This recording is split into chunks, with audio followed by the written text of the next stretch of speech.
आरंभ होने के मामले में माननीय सांसद पप्पू यादव जी लगातार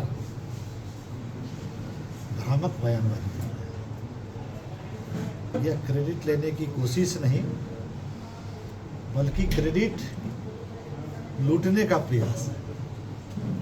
ऐसा लगता है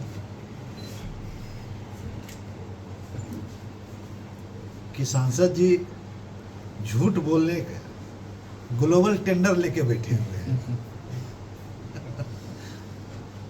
वे दावा करते कि पूर्णिया को विकास के मामले में राष्ट्रीय पलक पे लेके जाएंगे, लेकिन सच्चाई है कि उनका विकास से न कभी कोई नाता था और न ही अब है। उन्होंने अपने बरबोलेपन से पूर्णिया का नाम राष्ट्रीय पलक पर हास्यास्पद जरूर करने का काम किया। हम तो सोचे थे कि हम 6 महीने के बाद ही कुछ बोलूं, लेकिन लगा कि अब बिना बोले काम नहीं चलेगा, बोलना लगा कि अब जरूरी हो गया है। इसलिए आज मैं आप सबके बीच में आया हूँ। दावे के साथ कह सकते हैं, साथ कह रहा हूँ कि पूर्णिया से वायु सेवा अगर मूर्त रूप ले रहा है तो इसमें सांसद पप्पू यादव जी का कोई योगदान नहीं है।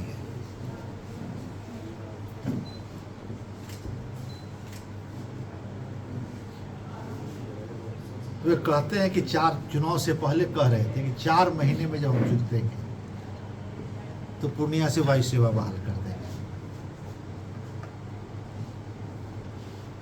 चुनाव जीतने के बाद उन्होंने कहा कि हम 2 साल में वायु सेवा यहां से बहाल हो पाएगी। और 4 महीने का जो वादा आरंभ कराने का वादा किया था वो पूरा हुआ तो नहीं। यह दावा मजाक नहीं तो और क्या है। मेरा सीधा सवाल है सांसद जी से, क्या आपके पास 9000 बीघा जमीन के साथ साथ विरासत में अलादीन का चिराग भी मिला था, जिसे सांसद बनने के बाद घिसने पर बनने के बाद जो जिन बाहर निकला और जिन ने टर्मिनल बिल्डिंग के लिए टेंडर निकाल दिया, ऐसा महसूस हो रहा है। माननीय सांसद जी, सभी लोग जानते हैं कि कोई भी विकास का काम एक सतत प्रक्रिया है। बीते 10 वर्षों के कार्यकाल में मैंने दर्जनों बार पार्लियामेंट के अंदर में, सदन के पटल पे माननीय प्रधानमंत्री जी से मिलके, माननीय नागरिक उड्डयन मंत्री जी से मिलके दर्जनों बार इस 10 वर्षों में सदन के अंदर और व्यक्तिगत तौर पे कई बार कई सांसदों के साथ मिलकर हम लोगों ने सरकार पे दबाव बनाने का काम। इतना नहीं, केंद्रीय मंत्री और विमान सेवा मामले में आज जो प्रगति हुई है वह सभी जनप्रतिनिधियों के प्रयास से, सिविल सोसाइटी के लोगों के द्वारा, समाज के बुद्धिजीवियों के द्वारा, सभी लोग अपने अपने स्तर से प्रयास कर रहे थे। कई बार तो धारणा प्रदर्शन लोग किए, अनशन किए, उसमें भी हम लोगों को जाने का मौका मिला। अनशन जाके तुड़वाने का भी हम लोग काम किए। और अगर आज हमारा एयरपोर्ट चालू होने के कगार पे है, या अभी तत्काल पोटा केबिन पे इसका निर्माण होने जा रहा है, इसके लिए माननीय देश के यशस्वी प्रधानमंत्री जी नरेंद्र मोदी जी और माननीय मुख्यमंत्री आदरणीय नीतीश कुमार जी कि विकास की प्रतिबद्धता की देन है। यह मेरी थोथी दलील नहीं, सरकारी रिकॉर्ड में दर्ज है। पूर्णिया से जो विमान सेवा आरंभ होने वाली है, इसका श्रेय केंद्र और राज्य सरकार के पास जो विकास का अलादीन का चिराग है उसको जाता है। थोथी दलील और हवाई बात करने से विकास कार्य मूर्त रूप ग्रहण नहीं कर सकता है। माननीय सांसद महोदय, आपको याद भी नहीं रहता है कि आप कब क्या बोलते हैं। चुनाव के पहले आप कहे थे 4 महीने में विमान सेवा आरंभ करा देंगे, चुनाव जीतने के बाद आप यूटर्न ले लेते हैं, कहते हैं कि 2 वर्षों में पूर्णिया से वायु सेवा बहाल होगी। पूर्णिया की जनता जानना चाहती है कि आपकी सांसदी के 4 माह बीत चुके हैं, तो क्या विमान सेवा आरंभ हो गया? दरअसल यह बात आम लोग भी जानते हैं कि जब 4 महीने में टर्मिनल बिल्डिंग का निर्माण कार्य जो पोटा के टेम्पररी, अभी दोनों ही सरकारों ने मिलके जब समन्वय हो गया, एमओयू साइन हो गया, ये सब चीज़ें तो चुनाव के 6 महीना पूर्व ही एमओयू साइन हो गया था, डीपीआर का टेंडर हो गया था, तो आप थे कहाँ? और 4 महीने के बाद जब टर्मिनल जो पोटा केबिन अभी बनेगा, तो यहाँ से वायु सेवा का मार्ग प्रशस्त होगा चलाने के लिए। तो आप इसलिए आप नया गीत गाना शुरू कर चुके हैं, कभी 4 महीना कहते हैं, कभी 2 साल में करा लेंगे। जब जानकारी नहीं हुई, हम तो 1 महीना पूर्व, मुझे लग रहा है कि पिछले महीने 25 तारीख को ही मीडिया में हमने जानकारी साझा किया था कि पोटा केबिन के माध्यम से 2025 के मध्य तक यहाँ से वायु सेवा बहाल हो जाएगी। माननीय सांसद महोदय, प्रधानमंत्री और माननीय मुख्यमंत्री जी पूर्णिया एयरपोर्ट के लिए कोई प्रयास नहीं किया। संसद में भी किसी ने कोई बात नहीं की। आपका यह बरपलापन नहीं तो और क्या है? कहना प्रधानमंत्री जी ने इनिशिएटिव नहीं लिया, मुख्यमंत्री जी ने इनिशिएटिव नहीं लिया, किसी जनप्रतिनिधि ने इनिशिएटिव नहीं लिया, ये बड़बोलापन कैसे चलेगा? है? आपकी वजह से भूमि अधिग्रहण से जुड़ी समस्या का समाधान हुआ, ये तो 23 में ही एमओयू साइन हो गया, तो आप कहाँ हैं आप इसमें? महोदय, इतना झूठ तो वर्ष 1963 में एक फिल्म बनी थी, ब्लफ मास्टर, उसको भी आप पीछे छोड़ दिए। कब तक ब्लफ दीजिएगा? हाँ, ब्लफ मास्टर के किरदार ने भी नहीं बोला था। सच तो यह कि माननीय प्रधानमंत्री जी ने चुनावी सभा में, आप सभी को याद होगा, रंगभूमि मैदान की सभा में विमान सेवा आरंभ के लिए 2025 का समय मुकर्रर किया और माननीय मुख्यमंत्री जी लगातार प्रयास करके इसमें जो भी कठिनाई थी, जो भी समस्याएं थी, जो भी अड़चनें थी, उसको लगातार लग के दूर करने का काम। निश्चित रूप से पूर्णिया की जनता ने पूर्णिया एयरपोर्ट की मांग को लगातार उठाने का काम किया, जिसके लिए वे बधाई के पात्र हैं। कुछ लोगों ने एयरपोर्ट की मांग को लेकर अनशन भी किया, लेकिन एयरपोर्ट प्रकरण में अपनी भूमिका मेरा तो मानना है, सबों का मानना होगा, जो भी पोस्टर टांग के घूम रहे हैं, इस मामले में उनकी भूमिका शून्य और केवल शून्य है। और इतना रिकॉर्ड हम लोग के पास में, अगर मैं रिकॉर्ड की बात करूं तो एयरपोर्ट को लेके प्रधानमंत्री जी से लेके, कई बार प्रधानमंत्री जी से लेके, आप देख सकते हैं कि कितनी बार प्रधानमंत्री जी से लेकर के, प्रधानमंत्री जी से लेके, केंद्रीय मंत्री से लेके लोकसभा के अंदर में दर्जनों बार हम लोगों ने प्रधानमंत्री जी से लेके सिंधिया जी जो हमारे सिविल एविएशन मिनिस्टर थे, उनका हाउस में कमिटमेंट है वो भी आप चाहेंगे तो उसके सोशल एयरपोर्ट अथॉरिटी के चेयरमैन से लेके सिंधिया जी से लगातार दर्जनों बार हम मिल चुके होंगे। तो सभी लोग इसमें लगे। आज वह एयरपोर्ट हमारा आप देखेंगे तो इसमें दर्जनों बार।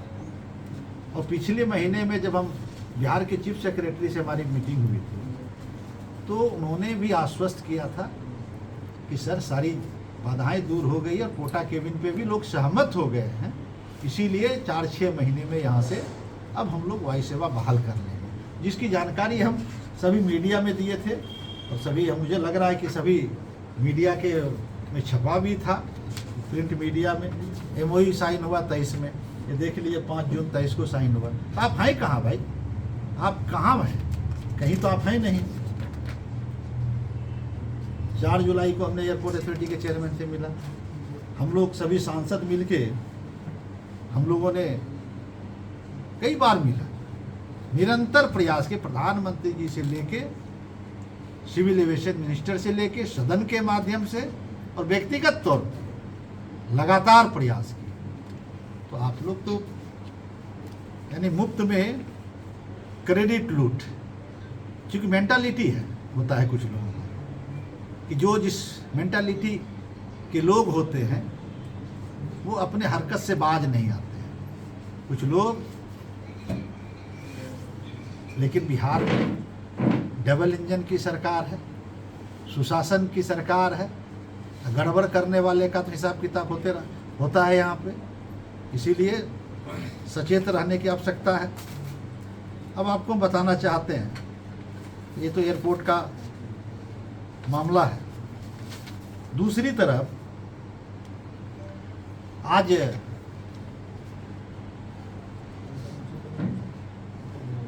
एक्सप्रेसवे, ग्रीनफील्ड एक्सेसवे जो पटना से चल के पूर्णिया को जोड़ने वाली ग्रीनफील्ड एक्सप्रेस एक्सेस रोड, जो बहुत ही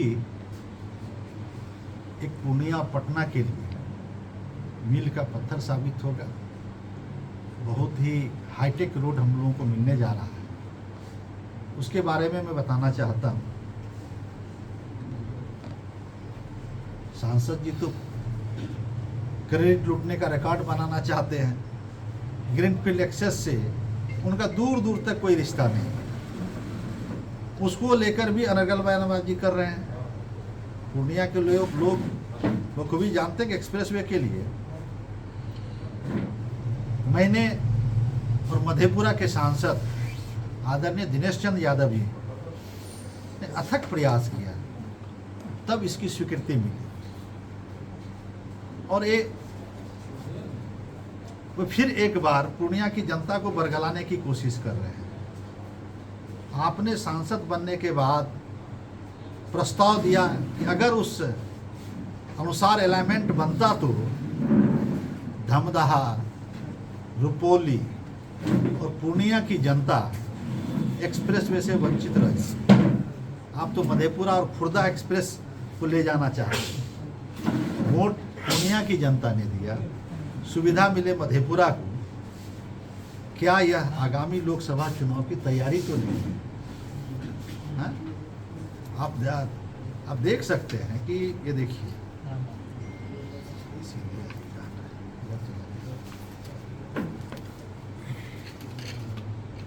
तो पूरा ये तो एयरपोर्ट पे ही पूरा पोथी है इसको। आप देखिए कि ये रितुपुर दलसिंह सराय हम लोग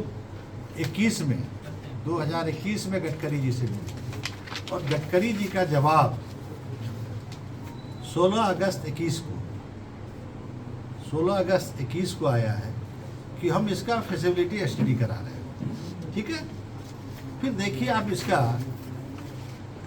डीपीआर का जो टेंडर होता है, वो जो डीपीआर का टेंडर होता है ये 28/2/23 को डीपीआर का टेंडर लूट हुआ। तो कोई भी जब डेवलपमेंट का काम होता है तो पहले डीपीआर बनता है। ये 23 में ये डीपीआर बन गया। ये डीपीआर की कॉपी 2022 में डीपीआर बना और 23 में डीपीआर का टेंडर निकाला गया। ये देखिए पूरी डीपीआर है, तो ये डीपीआर का टेंडर निकाला गया। हम लोगों ने ग्रीनफील्ड को लेके कई बार व्यक्तिगत तौर पे हम और दिनेश बाबू तो मिलते ही रहे, लेकिन बिहार के आधे दर्जन सांसदों को लेके भी हम लोग प्रयास करते रहे कि ताकि ये हमारा ग्रीनफील्ड एक्सेस रोड बन जाए। तो आज पूर्णिया को ये भी मिल रहा है। और एक बात बता दें, हम मानने को नहीं मालूम होगा, नहीं तो कहता वो भी कि हम करवा देंगे। गुलाबबाग 0 माइल पे भी हमने फ्लाईओवर का स्वीकृति करा दिया है पूर्व में ही। उसके एस्टीमेट में एक तकनीकी कुछ खामियां थी जो दूर होने के बाद उसका भी टेंडर हो जाएगा, वो भी बनेगा। इसीलिए क्रेडिट मत लूटिए, काम करके क्रेडिट जरूर लीजिए, काम करिए, क्रेडिट लीजिए, जनता का आशीर्वाद लीजिए, कहीं कोई विषय नहीं है उसमें। एक बात और हम बराबर सुनते रहते हैं, मीडिया के माध्यम से देखते रहते हैं कि माननीय सांसद जी अपने बरबोलेपन से पूर्णिया की जनता को शर्मिंदा कर रहे हैं। आप माननीय प्रधानमंत्री जी की औकात की बात करते हैं, एक आप सांसद होकर प्रधानमंत्री जी की औकात की बात करते हैं, यह तो सूर्य को थूकने के समान है? आप कहते हैं कि हमारे पिताजी के पास 9000 बीघा जमीन था, आप अपने पिता के अकेले वारिस हैं, तो आपके पास भी हजारों बीघा जमीन होनी चाहिए। आपके सफेद झूठ के पुलिंदा का खुलासा आपके द्वारा चुनाव में दायर की गई चुनावी हलफनामा करता है। मैं आपको चुनौती देता हूं, 9000 बीघा जमीन से जुड़ा कोई मालिकाना हक का कोई प्रमाण अगर पेश कर दे तो मैं राजनीति से संन्यास ले लूंगा। पूर्णिया की जनता को, देश की जनता को के बीच में आप शर्मिंदा मत करिए। और एक बात अंत में हम कहना चाहेंगे, हम सभी पूर्णियावासी अपने सांसद की सुरक्षा के प्रति संजीदा भी हैं। माननीय सांसद के अनुसार उन्हें अब तक 17 बार लॉरेंस बिश्नोई गैंग के से जान मारने की धमकी मिल चुकी है। मैं राज्य सरकार से मांग करता हूं कि सांसद पप्पू यादव जी को मिली सभी धमकियों की उच्च स्तरीय जांच हो, ताकि आम लोगों को भी पता चल सके कि यह सचमुच धमकी है या सस्ती लोकप्रियता हासिल करने का हथकंडा है। ऐसे माननीय सांसद महोदय को डरने की जरूरत नहीं है, उन्हें पर्याप्त सुरक्षा प्राप्त है और पूर्णिया पुलिस उनकी हिफाजत करने में भी सक्षम है। और हम पूर्णिया पुलिस अधीक्षक से भी मांग करेंगे कि जो धमकी देने वाले पकड़े गए हैं उसके स्टेटमेंट को भी सार्वजनिक करना चाहिए, और जितने बार कॉल आए हैं धमकी भरा, सबों का जांच कर सार्वजनिक करना चाहिए, ताकि पूर्णिया की जनता को इसका पता चलना चाहिए। धन्यवाद। आज तो मैं इतना ही कहना चाह रहा हूँ, लेकिन अब मैं सोचा था 6 महीने के बाद मैं कुछ बोलूँ, लेकिन अब आप लोगों से निरंतर हम लोग मिलते रहेंगे और अपनी बात आपसे साझा करेंगे। निश्चित रूप से एयरपोर्ट पूर्णिया के लिए खुशी का पल है, सबों के लिए। ये पूर्णिया के आम आवाम, पूर्णिया के हमारे बुद्धिजीवी वर्ग, हमारे युवा, हमारे सिविल सोसाइटी के लोग, मीडिया के साथी, सभी राजनीतिक दल के लोग, सभी लोगों की इच्छा थी, सभी लोग चाहते थे कि पूर्णिया से वायु सेवा बहाल हो। उस ओर तेज गति से डबल इंजन की सरकार ने काम कर रहा है और मुझे विश्वास है कि 4-5 महीने में कोटा केबिन तैयार हो जाएगा। उसके बाद यहाँ से वायु सेवा बहाल हो जाएगी। पूर्णिया के लोगों को भी देश के अन्य हिस्सों में जाने का पूर्णिया से अवसर मिलेगा, ऐसा मेरा विश्वास है। आप सभी को बहुत बहुत धन्यवाद। आप सभी आए इसके लिए बहुत बहुत धन्यवाद।